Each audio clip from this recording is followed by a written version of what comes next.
going to move right along. I have the privilege now of introducing Bryan Kemper. He is the founder and director of StandTrue, a pro-life organization out of Troy. He also works with Priests for Life on the youth outreach. And by golly, this man had the audacity to kneel in front of the White House and pray. And for that, he was arrested. So I'll let him share that. You trying to tell my story for me? I just got to tell Dr. Webb, that line about I just tweeted that line. Mr. Obama, there's no expiration date to religious freedom. I might make that into a t-shirt. I like that. So, anyway, hey, thank you for having me. The last time I was here, I didn't get to see any signs in anyone's hands. In fact, I got so upset when the police were starting to take the signs down. I went over to Ruth and I said, I'm going to go stand right in the middle and hold a sign until they take me away. But Ruth would not let me get arrested.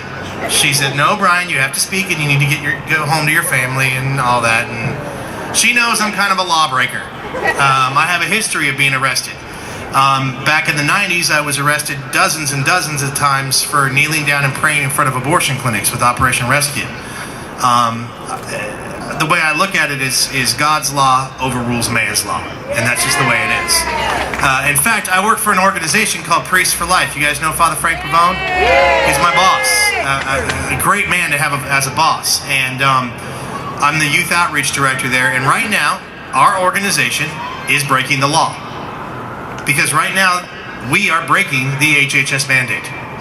And we have said, we as an organization will not spend one penny on drugs that can kill children, on contraception and abortion-causing drugs.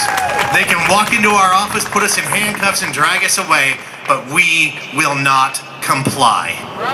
We will not comply. In fact, I feel so strongly about this, especially as a father of 7 children. Somebody earlier said we need to have more kids. I'm working on it, okay? I got 7, and we only been married 15 years. We're doing good. And, but I was sitting on my front porch the other day, and my kids were there talking to their friends, and they're all, Mr. Kemper, are you really going to go get arrested? And I'm like, yeah, I'm flying to Washington, D.C. tomorrow to go get, and they're like, but you're going to go to jail. And I'm like, yeah, I am. And they were like, but why, Mr. Kemper? And I said, for you, for your future. You see, we stood out there, and I was there with the Survivors of the Abortion Holocaust, a great organization of young people out of California, with Lila Rose from Live Action, and Father Frank Pavone, and John Kavanaugh O'Keefe, and Joan Andrews Bell, and so many heroes of the pro-life movement. And you see, in front of the White House, you're allowed to stand there and hold a sign as long as you walk. But if you hold a sign and you kneel down and pray, you are suddenly breaking the law. Now, if you don't hold that sign and you kneel down, you're fine. You can sit down and have a sandwich and they're not going to stop you. But we knew that every time something like that happens in the White House, there's a special report made up especially for President Obama. So we knew he was going to know every single one of us that stood there or knelt there and prayed with that sign.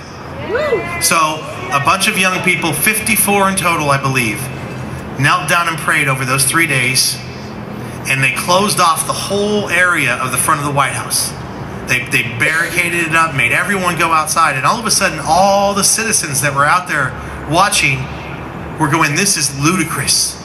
This is ridiculous. How can they do this? And they were asking us for information. They were asking the people that were with us that didn't get arrested for information. How do we find out more about what's going on? Why are they doing this to you? So for us to be able to take that simple action, all of a sudden it set on fire everybody around us. And they wanted to know what we were doing. And so we knelt down, and they came and they handcuffed us and they put us in a police wagon and they took us to jail. And a few hours in jail is nothing in comparison of the years of us being oppressed if we let this go through. If we let this go through. I'm willing to sit in jail for the rest of my life if that's what it takes for my children to be able to pray and to be able to practice their faith the way that their faith demands they practice it. Yeah. So and I'm not asking you to go get arrested right now, but what I'm trying to tell you with that story was, listen, By us doing one simple little thing, people wanted to know what was going on. And when they found out the truth, they were angry. They were angry. So you guys need to take this opportunity. Make sure that you're getting these signs in your yard. Make sure that you're getting involved, passing out the voter guides, letting people know what's going on. I'm not asking you to go out and get arrested. But if we don't take care of this now, I'm not going to have to ask you, because they will someday come and arrest you. Thank you.